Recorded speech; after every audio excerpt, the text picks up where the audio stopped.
ఎవరు నా భక్తులు? నా నిబంధన మీద నిలబడిన వారే భక్తులు. దేవునికిచ్చిన నిబంధన, దేవునికిచ్చిన మాట, దేవునితో చేసే ప్రమాణం మాత్రం పొర్రపాటున జారిపోకూడదు. బాప్తిజం తీసుకున్నప్పుడు ఒక నిబంధన చేస్తాం, అయ్యా ఇదే ఇక లాస్ట్. మరలా సినిమా జోలికి, నేను త్రాగుడు జోలికి, బూతులు జోలికి నిబంధన చేస్తున్నాం. ఇప్పుడు వరకు ఆ నిబంధన మీద ఉన్నావా? అయ్యా నేను చేసింది పాపం, నేను అక్రమ సంబంధాలు పెట్టుకున్నాను, వాటన్నిటిని విడిచిపెడుతున్నాను, ఇదిగో నీతో ప్రమాణం చేస్తున్నా, నిబంధన చేస్తున్నా అని చేస్తున్నావు కదా. నిబంధన మీద నువ్వు నిలబడితేనే నీవు భక్తుడుగా మారుతావు. భక్తుడుగా నువ్వు మారితేనే ఆయన నేను ఇష్టపడతాడు.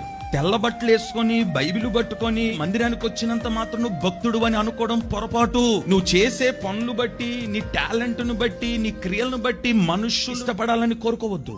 నిన్ను ఎంతమంది మనుషులు ఇష్టపడినా దేవుడు ఇష్టపడకపోతే అంతా వ్యర్థమే. ఇంత భక్తి బతికి ఉపవాసాలుండి ప్రార్థనలు చేసినా నీ జీవితం మార్చుకోకుండా, నీ భక్తి జీవితాన్ని మార్చుకోకుండా, ఎంతసేపటికి నిబంధన మీద నిలబడకుండా శరీర సంబంధమైన ఆలోచనలు సాతానుగాడు చెప్పినట్టుగా నువ్వు నడుచుకుంటూ వెళ్ళిపోతుంటే ఇప్పుడు ఎలా మారుతావు? ఒక నిబంధన చేసుకుంటే, ఒక ప్రమాణం చేస్తే బైబిల్ చెప్తుంది, కత్తి నీ మెడ మీదకి వచ్చినా నువ్వు దాని మీద నిలబడాలా.